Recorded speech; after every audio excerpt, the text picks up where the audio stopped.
In the far northern corner of California, where the redwoods give way to something darker, there's a place the locals won't name after sunset. They just call it that forest.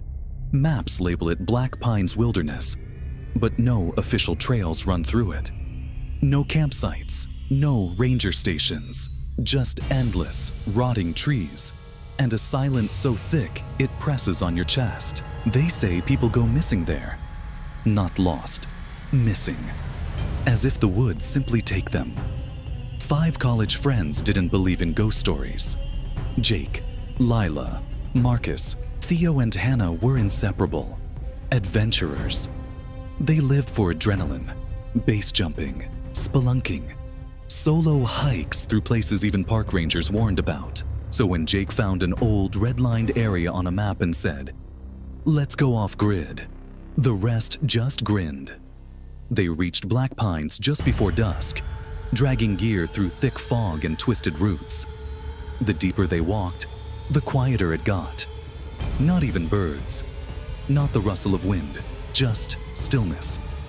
They set up camp near a dry creek bed, cracked beers, laughed around the fire. For a while, it felt like any other trip. Until the laughter died because somewhere out in the dark, a voice whispered, "Help me." They froze. "Did you hear that?" Lila asked, with eyes wide. "No way someone's out here," said Theo. "We're 10 miles from the car." Then it came again. Closer this time. "Please, help me." Hannah shone her flashlight into the trees. Nothing but fog and thick trunks. "Could be a prank," she whispered. But Marcus was pale.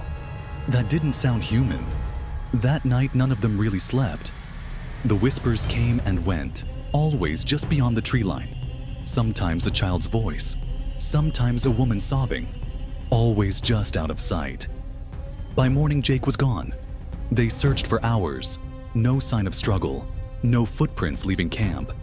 Just his boots by the fire and his tent zipped shut from the inside.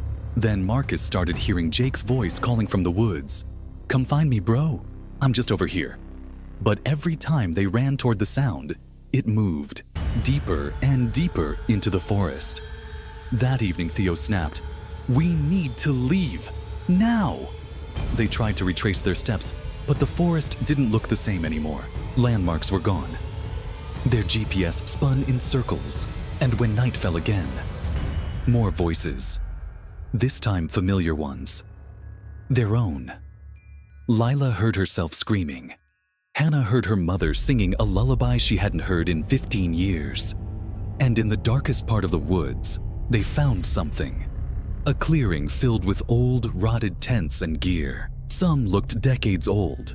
One had a camera still recording. The battery, long dead. Marcus checked the footage later, after they finally made it out. Or at least they thought they had.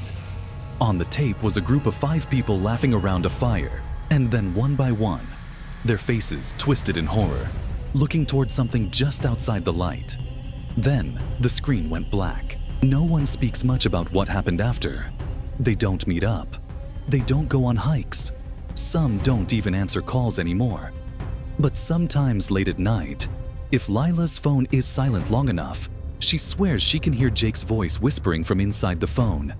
"Come find me.